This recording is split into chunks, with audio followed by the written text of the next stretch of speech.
ও দাদা, তোমার জল গাড়টা মনে হয় খুলে গেছে, एक्स्ट्रा पैसा चाहिए फांसी दे देवे। ये सब्जी क्या बाहर से आता है? हाँ, मणिपुर से आता है। कल गाँव से आया। तो देखो ন্যায্য ভাড়া যেটা সেটাই নেবো।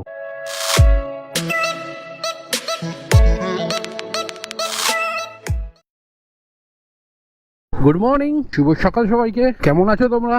আশা করছি ভালো আছো। তো বেরিয়ে পড়েছি প্রত্যেক দিনের মতো, আজকেও যাচ্ছি এখন সোনারপুর। আর সব অ্যাপসগুলো অন করে নিয়েছি, যেতে যেতে যদি বুকিং পাই তো ভালো, নাহলে দেখি কোথায় গিয়ে বুকিং পাই। সোনারপুরে গিয়েই বুকিং পাবো, হয়তো ওয়েট করতে হতে পারে, কেন আজকেও লেট হয়ে গেছে। এখন ঘড়িতে বাজে 9:35। আর আমাকে একজন কমেন্ট করেছিল, দাদা তুমি পোর্টার মারছো না। পোর্টারটা মারছি না, কারণ হচ্ছে লং পিক আপ দিচ্ছে, বহুত প্রবলেম হচ্ছে কাস্টমারের বাড়িতে ওঠা নামা, বেশিরভাগ 3তলা 4তলা উঠতে হচ্ছে, লিফট নেই। এই জন্য পোর্টারটা কিছুদিন বন্ধ রেখেছি। আর র্যাপিডোতে মোটামুটি হয়ে যাচ্ছে, আমার তো বেশি কাজ করি না, আমার 1000-1200 হলে হয়ে যায়। র্যাপিডো তো আমার হয়ে যাচ্ছে, তার জন্য আর পোর্টার অন করছি না। যখন র্যাপিডোতে দেখি হয় না, তখন পোর্টারটা অন করি।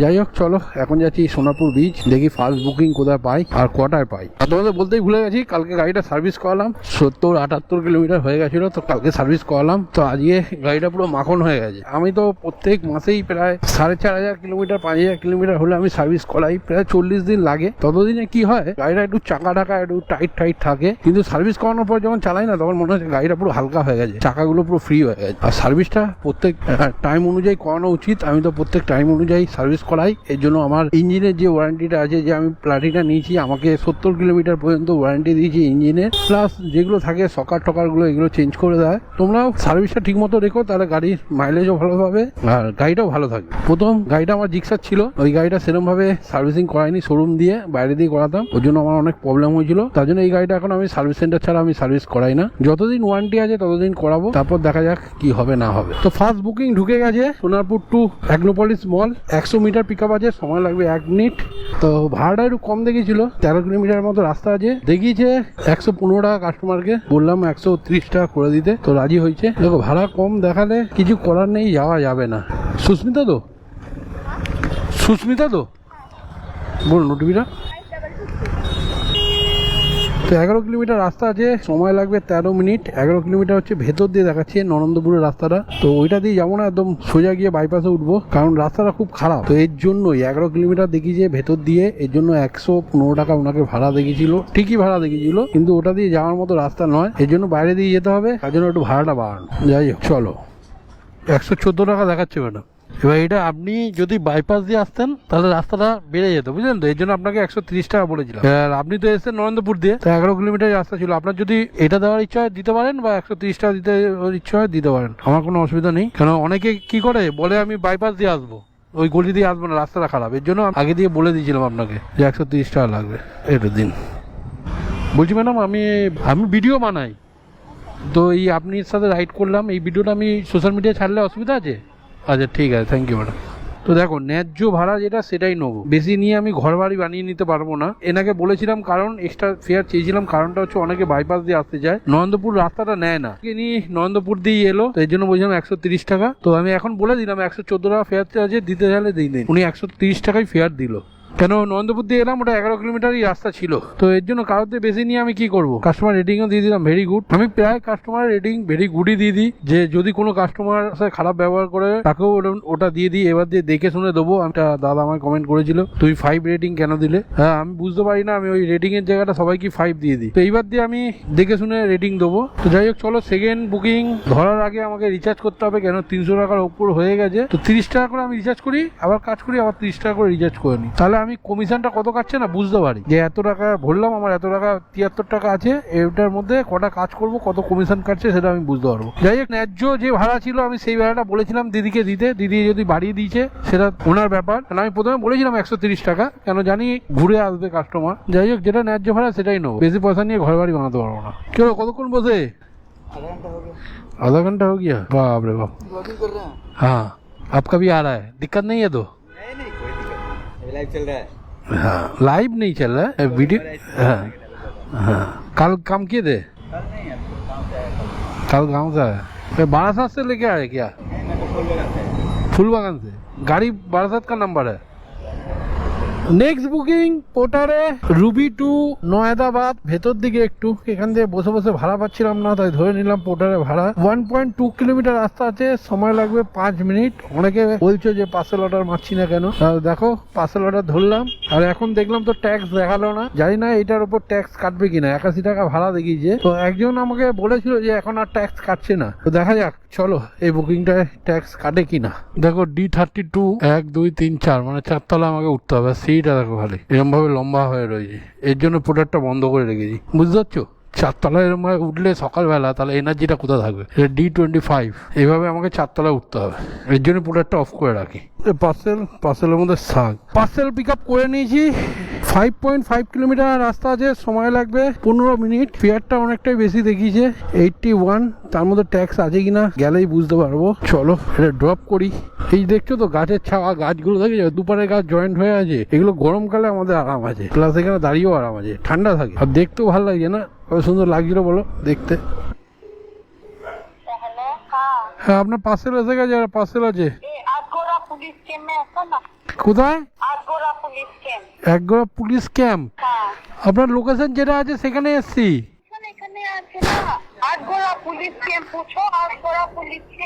ঠিক আছে দাঁড়ান, এই সমস্যা হলে ব্যাস গেল। পুলিশ ক্যাম্প যদি আরো 2-3 কিলোমিটার বেশি ভেতরে হয় তাহলে কি করবো জিজ্ঞেস করে নি। দাদা এখানে পুলিশ ক্যাম্প কোথায় আছে? এই গলির ভেতর ঢুকবো, এদিকে কাছাকাছি আছে। आपका पीछे वाला रास्ता दिखा रहा है। हाँ ये गली का पीछे वाला गली है ना, वो दिखा रहा। अच्छा पेमेंट कैसे करेंगे? ऑनलाइन? अच्छा आइए, ये पुलिस कैंप है। नेटवर्क यहाँ पे स्लो है, नेटवर्क नहीं आ रहा है। नेटवर्क का प्रॉब्लम है क्या? कौन सा सिम इस्तेमाल कर रहा है? एयरटेल। इससे तो ठीक होगा, जियो प्रॉब्लम हो रहा है। जियो प्रॉब्लम हो रहा है, मैं तो एयरटेल है प्रॉब्लम कर रहा है। अच्छा 81। हाँ ये सब्जी क्या बाहर से आता है? हाँ मणिपुर से आता है। मणिपुर से आता है। हाँ धन्यवाद। हाँ मणिपुर से। আচ্ছা ঠিক আছে, থ্যাংক ইউ। মণিপুর দিয়ে আসছে সবজি, সেই সবজি এখানে এনারা খাচ্ছেন। আমাকে দিয়েছে 79। আচ্ছা ট্যাক্স কাটছে না, তোমাদের যেটা বলতে চাইছিলাম যে ট্যাক্স কাটছিল আগে, এখন ট্যাক্স কাটছে না। কি হলো গাড়িটা স্টার্টের প্রবলেম হয়ে যাচ্ছে কেন? তো 79.38 পয়সা, যেটা 2% কমিশন কাটছিল সেটাই কাটছে। এখানে তো নেটওয়ার্কের প্রবলেম আছে, তো যাই হোক একটু এগোতে থাকি। আর র্যাপিডোটা অন করে রেখেছি, যেটা বুকিং ঢুকবে সেটা বেরিয়ে যাবো। নেক্সট বুকিং নয়দাবাদ to sector 1, 700 metre pick up আছে, সময় লাগবে 2 মিনিট। লাদাখ ফেল 5069। গাড়ি কারবাই করবে, এক্সট্রা পয়সা চাইলে ফাঁসি দিয়ে দেবে। হ্যাঁ তো কি করবে মানুষ, যদি 14 কিলোমিটারে 110 টাকা দেখায় মানুষ যেতে পারবে? 10 টাকা কিলোমিটার হিসাবে আমরা যাই।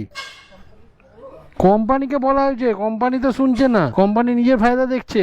এদিকে তো গাড়ি আমাদের, তেল আমাদের, আমরা লেবার খাচ্ছি, আমাদের তো আমাদেরটাই দেখতে হবে না। কোম্পানি অ্যাপসে অপশন দিয়ে দিয়েছে বাইক লাইট, বাইক এই সেই, ওদের ফায়দাটা ওঠানোর জন্য। একটা অপশন থাকলে ভাড়া ঠিক রাখলেই হয়। আমাদের বাইক খারাপ হচ্ছে, পুলিশ ধরছে, সেটা কেস দিতে হচ্ছে, কত খরচা বলুন তো। হ্যাঁ না কোম্পানি তো কিছু দেবে না, সব তো নিজের পকেট দিয়ে দেওয়া। এর জন্য আমরা কাস্টমার দিয়ে এক্সট্রা চাইতে বাধ্য হচ্ছি, বুঝলেন? কোম্পানি ওখানে এসির হাওয়াতে বসে বসে কমিশন খেয়ে সবার মাইনে হয়ে যাচ্ছে। 14 কিলোমিটার রাস্তা আছে, সময় লাগবে 30 মিনিট। 136 দেখাচ্ছে। অনলাইন করবেন? অন হয়নি আপনার, ঠিক আছে 140। বলছি দাদা আমি ভিডিও বানাই বাইক ট্যাক্সি, তো আপনার ভিডিওটা আমি ইয়েতে সোশ্যাল মিডিয়া দিলে অসুবিধা নেই তো? ঠিক আছে। হ্যাঁ আমার ইউটিউব চ্যানেল নাম এই আড্ডো লাইফস্টাইল।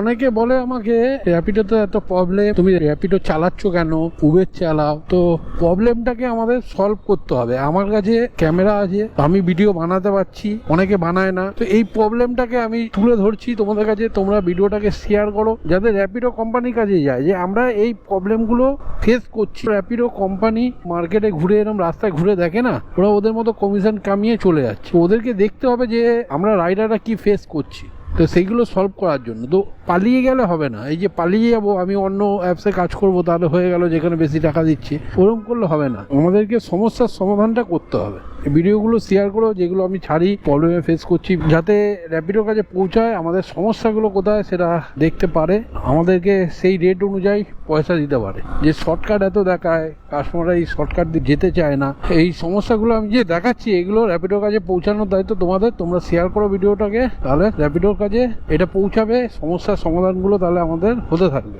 সমস্যা দিয়ে পালিয়ে গেলে হবে না, সমাধান করতে হবে। নেক্সট বুকিং র্যাপিডোতে সেক্টর 2 থেকে যাবে কালিকাপুর, 750 মিটার পিকআপ আছে, সময় লাগবে 2 মিনিট। পুরো অন্ধকার, দেখেছো, ঠান্ডা পড়ে গেছে, তার জন্য দিন ছোট হয়ে যাচ্ছে, রাত বড় হয়ে যাচ্ছে, বেরোতে লেট হয়ে যাচ্ছে ডেলি, তাই এই অবস্থা। নাহলে আমি সন্ধ্যাবেলাটা কাজ কমই করি। চলো এখন এই বুকিংটা মারি। এখানেই দেখাচ্ছে লোকেশন, কাস্টমার তো ফোনই তোলে না। হেলমেট আছে 11 ওই দুবার কল করলাম, কল যাচ্ছে না, তারপর মেসেজ করলাম। হ্যাঁ, কালিকাপুর যাবেন না ম্যাডাম? আচ্ছা, ভাড়াটা কত দিয়েছি ম্যাডাম? আচ্ছা ঠিক আছে। 14 কিলোমিটার রাস্তা আছে, সময় লাগবে 36 মিনিট। আবার চিংড়িহাটা ক্রসিং এ সেম সমস্যা, দুদিকে গাড়ি ছেড়ে দিয়েছে। এবার যাবে কোন দিকে গাড়িগুলো? একদিকে তো ধরে রাখ, এদিকে তো এতক্ষণ সিগন্যাল ছিল। এভাবেই হয় অ্যাক্সিডেন্ট। দেখো জলগাটটা কেমন খুলে গেছে। ও দাদা, তোমার জলগাটটা মনে হয় খুলে গেছে, এটা একটুখানি ইয়ে করে নিও, খুলিয়ে দেখো, নাহলে ঠিক করিয়ে নিও, কেন যদি খুলে যায় বাই চান্স। ওইভাবেই চালিয়ে যাচ্ছে। উনি মনে আগেও জানে, তার জন্য কেয়ার করলো না। যদি খুলে যায়, আমাদের চাকার সামনে চলে আসে, চাকায় যদি পেঁচিয়ে যায়, আমাদেরও অ্যাক্সিডেন্ট হতে পারে। কি বলবো, যেরকম ভাবে হোক চালিয়ে যাচ্ছে। অনলাইন করবেন না ক্যাশ দেবেন ম্যাডাম? দেখিয়ে দেবেন, ঠিক আছে। বলছি ম্যাডাম, আমি ব্লগ বানাই, আপনার ভিডিও, হ্যাঁ অডি লাইফস্টাইল।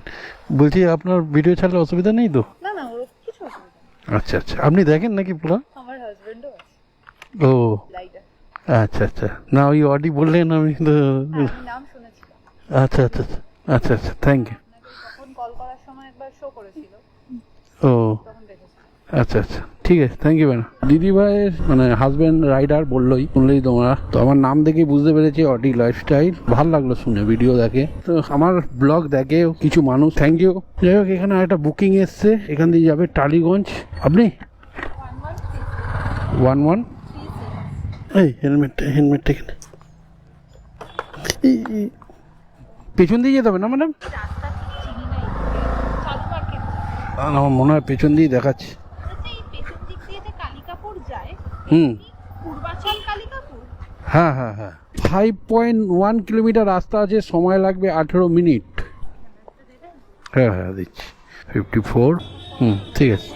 Welcome madam. তো আজকে ইনকাম তো করতে পারলাম না, এখনো পর্যন্ত কাজ করেছি 500 টাকার মতো কাজ হয়েছে। এখন ঘড়িতে বাজে 6:22। ডক্টর SSKM হসপিটাল চলে গেলে ভালো হতো, ছোট ভাড়া ছিল। চলো এখানটা দাঁড়াই, বুকিং এলে ধরবো। এই একটা রাইডার ভাই দাঁড়িয়ে আছে। নেক্সট বুকিং র্যাপিডোতে টালিগঞ্জ চালু market to Mollapara, 200 metre pickup আছে, সময় লাগবে 2 মিনিট। 6736। এখান দিয়ে যাবো তো? ঠিক আছে ঠিক আছে। 6.7 কিলোমিটার রাস্তা আছে, সময় লাগবে 21 মিনিট। 15 মিনিট বুঝে যাবো তো, ভালোই কথা। 72। Welcome. Next booking Mollapara to Rajpur Sonarpur বড়ালের দিকে যাব। 450 মিটার পিকআপ আছে, সময় লাগবে 2 মিনিট। আজকে জানি না কেন খালি বাইক বুস্ট দেখতে পাচ্ছি, অর্ডারে খালি বাইক বুস্ট। আবার কি র্যাপিডো শুরু করে দিয়েছে বাইক বুস্ট, কদিন বন্ধ ছিল, আবার চালু করে দিয়েছে। এই দিয়ে বেরোনো যাবে তো? কত আছে? 9.3 কিলোমিটার রাস্তা আছে, সময় লাগবে 31 মিনিট। 98 দেখি দিন। রিচার্জ শেষ হয়ে গেছে, আবার রিচার্জ করতে হবে। আর 30 টাকা রিচার্জ করি, দেখি বুকিং এখান দিয়ে পাই নাকি। এখান দিয়ে বুকিং আপাতত পাবো না, এইটুকুনি জানি। আমি রাজপুর সোনারপুর দেখে তুললাম, কিন্তু চলে এলাম ব্রহ্মপুর, অনেকটাই ভেতরে গড়িয়ার। দেখা যাক ভাড়া পায় নাকি, নাহলে আমি এগোতে থাকবো। মনে হয় এই পর্যন্তই কাজ থাকবে, কারণ এখান দিয়ে বুকিং পাওয়া যায় না। চলো যেতে যেতে যদি পেয়ে যাই তো ভালো, এখানে বসে থেকে কোনো লাভ নেই, কারণ এখানে বুকিং একদমই থাকে না। একটু ঢুকে গেছি সোনারপুর। এই টোটাল ইনকাম 650 টাকা, গাড়ি চালিয়েছি 65 কিলোমিটার, 4 ঘন্টার মতো কাজ করেছি। আজ লেটে বেরিয়েছিলাম, কাল থেকে একটু তাড়াতাড়ি বেরোবো, 8টার দিকে বেরোনোর চেষ্টা করব। তো আজকের ভিডিওটা এই পর্যন্তই। সবাই ভালো থেকো, সুস্থ থেকো, আর সাবধানে গাড়ি চালিও। টাটা।